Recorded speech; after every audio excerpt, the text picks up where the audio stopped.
morning. Hi. Oh, I was hoping you were going to come by yesterday. I was so excited. I wanted to show you something that I found at a thrift store. Yesterday, the girls and I took a little drive and went on a thrift store tour. We stopped at, let's see, our first stop was a little place called Opportunity House. And they're going out of business, so all of their stuff was 75% off. Their books were majorly picked through, but knit socks, Betsy McCarthy. I was able to find this book on Amazon for $18. I know I love a deal. I love deep discount. I would have paid that for this book.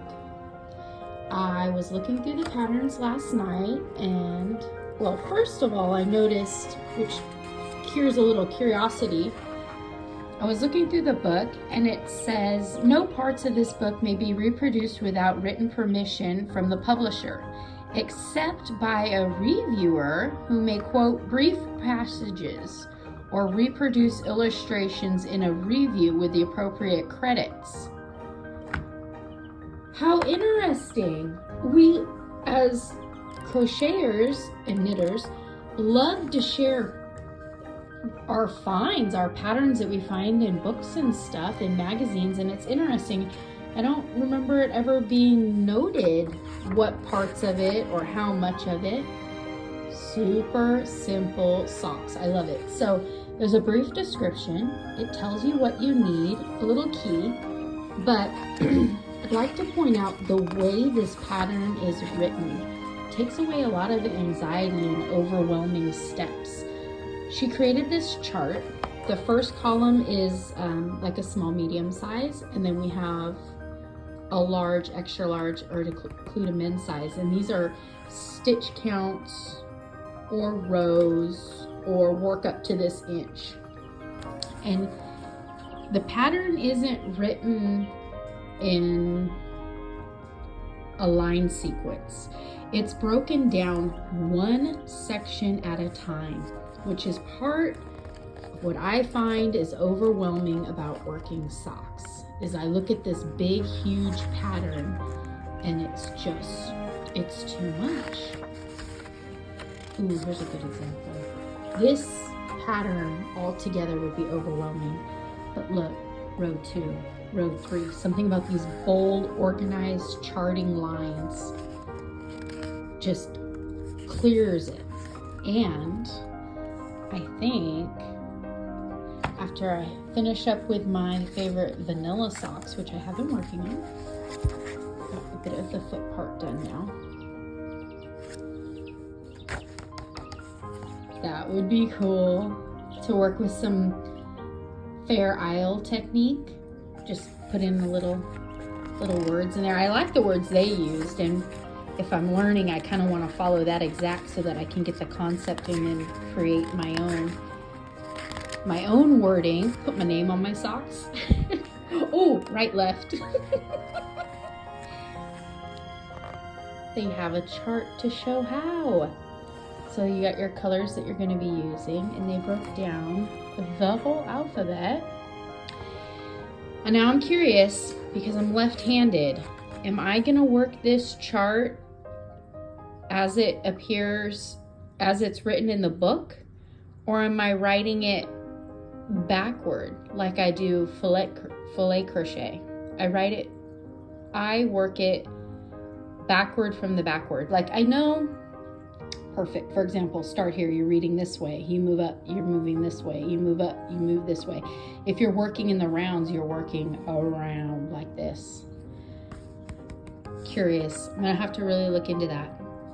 Another awesome part of learning a new skill set is that there's so many little sub-subjects of skill sets, right?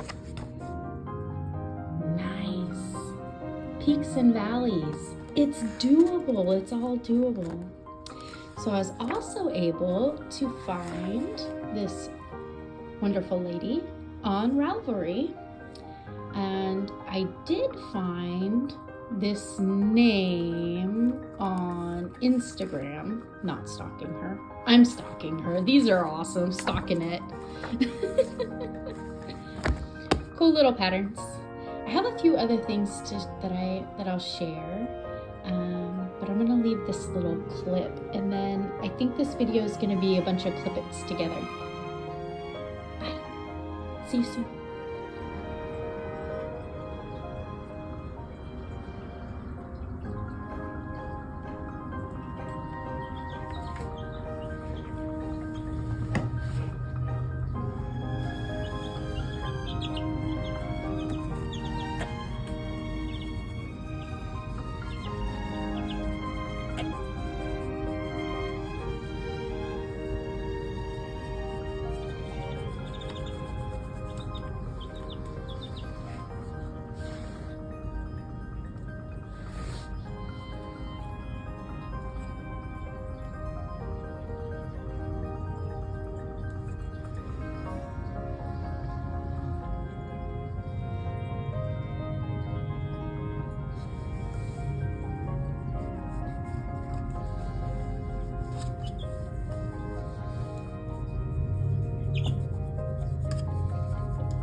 Hello!